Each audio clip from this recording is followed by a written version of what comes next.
Shabbat Shalom. Thank you so much for being here today. I want to especially acknowledge the teachings of Rabbi Laura Geller, Rabbi Ayelet Cohen, and Rabbi Alana Suskin this morning. I thank these wise women for their wise words. And I want to note that, if you didn't notice already, they're all women rabbis. I don't for one moment take for granted the opportunity to serve, even in a small way, as a female identifying person in the role of rabbi. There were no women rabbis in this country when I was born. It's something that's only been around for about 50 years here in this country, and it's an extraordinary achievement. And these incredible women who share their voices are truly remarkable. And we are grateful to the men who have made a space for us. And I'm focusing today on these voices of women because this parsha is so notably absent of one woman's voice that should have been heard. Of course, I refer to Dinah, because when we read the story of Dinah, there's an understandable reluctance to address that elephant in this room and what it still means in our time. Dinah does not speak. She goes out and she is taken by force. She is raped. We can put any spin or other words we want on it, but the Torah doesn't shy away, actually. She is vulnerable. She is seeking friends. She is alone. She is abducted, and she is violated. The tradition, which was, newsflash, written almost entirely by men, doesn't give Dinah a lot of space. They don't forgive her terribly easily. Really, the only classical voice that comes to Dinah's defense is Don Yitzchak Abarvanel. She's compared, is Dinah, to her mother, strangely because it says in the beginning of the story, as you all heard, Dinah, the daughter of Leah, who Leah bore to Jacob, went out to visit the daughters of the land. Very strange. Is she compared to Dinah, to her mother Leah, because of something unfavorable? Someone who likes to go out, just the way Leah went out to Jacob to seduce him with the mandrakes back in Genesis 30. Is Dinah in contrast to the women in Jacob's family of origin, Sarah and Rebekah, who were known traditionally to have stayed in their tents? She's not portrayed in classical commentary as a terribly righteous young woman because of her daring to go walk about unaccompanied. We still see this in certain cultures where women cannot walk alone. But Abarvanel comes to Dinah's defense, claiming that the reference to Leah, to her mother, is actually meant as praise, if we can read it this way. He says, in Dinah's going out, which likens her to Leah, it suggested that she was going out for an act of mitzvah. We're not sure that what the mitzvah was, but some kind of seeking of companionship. She knows that her place wasn't with her brothers, and she goes out to seek the daughters of the land. Abarvanel and some subsequent commentators, certainly to the modern moment, invite us to empathize with Dinah as isolated, the only sister among brothers, and needing friends. But Dinah does not speak. And it's there that I think the Torah is speaking very loudly, actually. One commentator, it's called Dirshuni, and this is a modern female commentator by Rivka Lubitch. She suggests that Dinah was a quiet person and maybe had no voice. Why? Maybe the members of her household did not listen to her, didn't engage her in conversation. Maybe they were following rabbinic advice, which would come many, many centuries later, that says, do not engage in excessive conversation with a woman. And that's why she went out to see the daughters of the land. Maybe she went out to see only and not to hear. Why does it not say, the Torah, and Dinah cried out?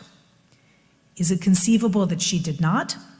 But there's a suggestion in some traditions that maybe she literally physically could not speak, or that out of the pain and the shame, she hushed up and fell silent. But she's not the only one that's silent in this story. Jacob is silent too, and the Torah makes a point of saying that he was silent, without response, certainly right away. He waits for his sons to come home. The torch is already passing, but it makes Jacob look very ineffective. When he does speak, it's in relation to him. He's concerned about his own reputation, and that hurts us deeply, that he has so little concern, or seems to have so little concern, for his daughter. It's not the only time in our Tanakh where a parent is silent about the fate of their child. I hope you're all thinking, as difficult as it is, of Abraham's silence when God inexplicably, still to this day, commands him to take Isaac up to the mountain and offer him there as a sacrifice. It's noted again and again. Abraham argues for the inhabitants of Sodom and Gomorrah, but he doesn't even speak on behalf of his own son. And of course, I imagine some of you are also thinking of that thunderous silence. A little bit later in our Torah, in Leviticus 10, when Aaron's sons, Nadav and Avihu, are engulfed by flame at the dedication of the altar in the wilderness, they are instantly killed. Moses springs into action, but Aaron is silent.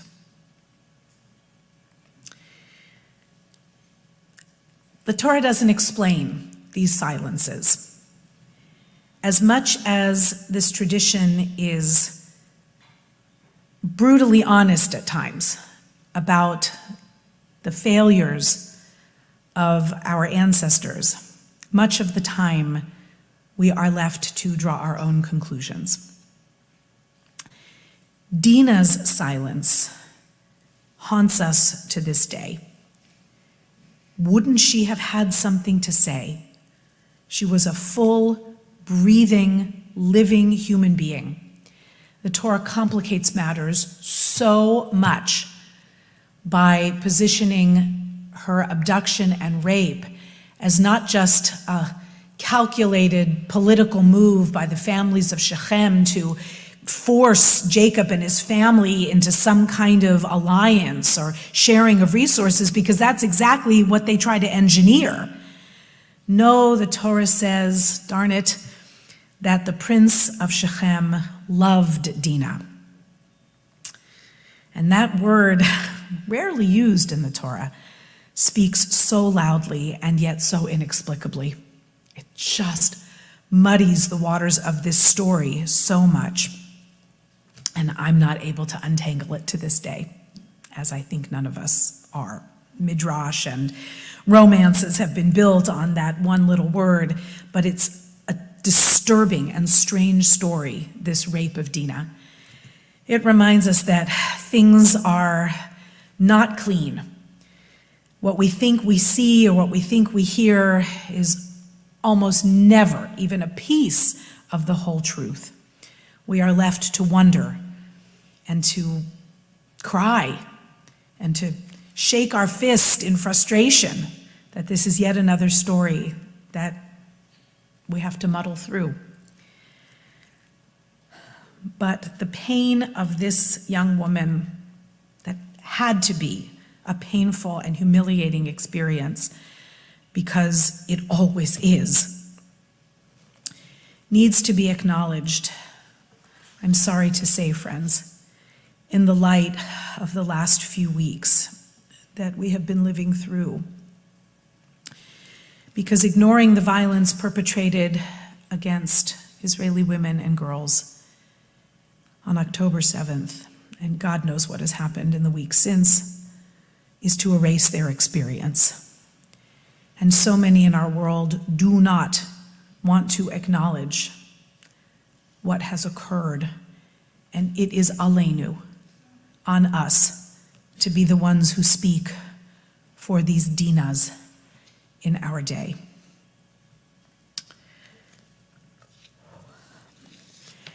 God, too, is silent in this story. It appears that God's silence becomes a kind of a tacit approval of what is ultimately done to the men of Shechem, but even there we are left wondering. So many of the women and girls who were subject to terrible sexual violence on October 7th have no voices. They were murdered, kidnapped, or will suffer for the rest of their lives from trauma that I cannot begin to imagine. Too many in the international community deny it even happened, despite so much evidence that it did. We are not allowed to avert our eyes, because if the family, if the Jewish people, this Jewish family, I always say we're a family, not very big family actually, but a spread out and fractious and dysfunctional family, but a family nonetheless. And if we can't at least speak for these women, these girls, who will? So as difficult as Simeon and Levi's actions are, they get the last word. They seem deeply to care, not about just their own reputations or their fathers, but about Dinah, their sister. There are too many women who don't have the blessing of a pulpit, no matter how inarticulate many of us feel. Too many women don't have a place to speak, and they are still silenced much too often, even when they do. Just in these last couple of days, on a broad scale, word has arrived that there were women especially, who were speaking up, trying to warn the Israeli army of what they saw coming. These women are now known, a word I just learned, as the tatzpaniot. Maybe some of you knew that word, but it was new to me. The spotters. I imagine that the root of the word is tzadi pei nun, meaning hidden. So I don't know if it's the women who are hidden for their reconnaissance mission, or if it is that they are charged with discovering hidden plots and planning, or maybe both. You know the word from the Seder, tsafun. It's the word we translate as afikomen, but it's not what it means. It means something that's hidden. These tatzpaniot, this word I just learned yesterday, are Israeli women whose job it is to constantly survey the border with Gaza. And they repeatedly reported deeply concerning observations that they asserted were Hamas training for incursions against Israel. They were ignored and overlooked. And some of them paid the ultimate price on October 7th. Of course, investigations are being launched, and listening to their brave and insistent voices will necessitate an important reckoning on the climate for women in the Israeli army and on the Army's state of preparedness before that hellacious and terrible day.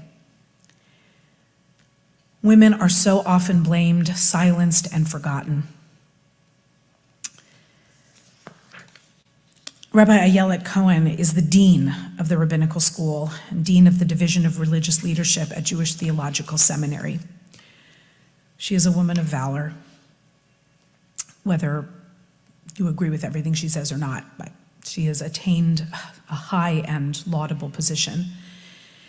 And she writes that earlier in the Parsha, after their dramatic reunion, Jacob says to Esau that seeing his face is like seeing the face of God. Blaming Dinah for her rape, or blaming any woman or any person walking down the street in the garb that identifies them and being subject to violence and near killing. And of course, I am thinking of those 3 young men in Burlington, Vermont. A miracle they weren't killed. 2 of them were wearing keffiyehs. I probably marked them, of course, for violence, which they suffered terribly, and I am praying for their healing, because I'm not going for a moment to not argue for someone else's right to walk down the street in the garb that identifies them and gives them a sense of purpose, because I want to be able to walk down the street with my Magen David, and I want my husband to be able to walk down the street in his kippah without fear. So blaming a person for being alone, or for the language they were speaking, or the religious garb they were wearing, doing that, my friends, conceals the face of God. As painful and uncomfortable as the story of Dinah is, we're not going to ignore it or shy away from it. We're going to grapple with that text and what it teaches us about the rabbinic understanding or misunderstanding of women's experience, and learn how we can and must repair what is damaged and missing. We need to see more of the story and more of the face of God when we look at every member of our community, and by community I mean every member of the human race. In the name of Dinah, as Israeli women will come forward and give testimony, those that still can, we must listen, recount their stories, and amplify their voices. All of us, each of us, is created in the image of God. All of us, each of us, is a child of God. And it is aleinu, on us, to see the divinity in each other's experiences and to embrace one another, even sometimes in silence, so that the others can speak. Thank you so much for listening to me. Shabbat Shalom.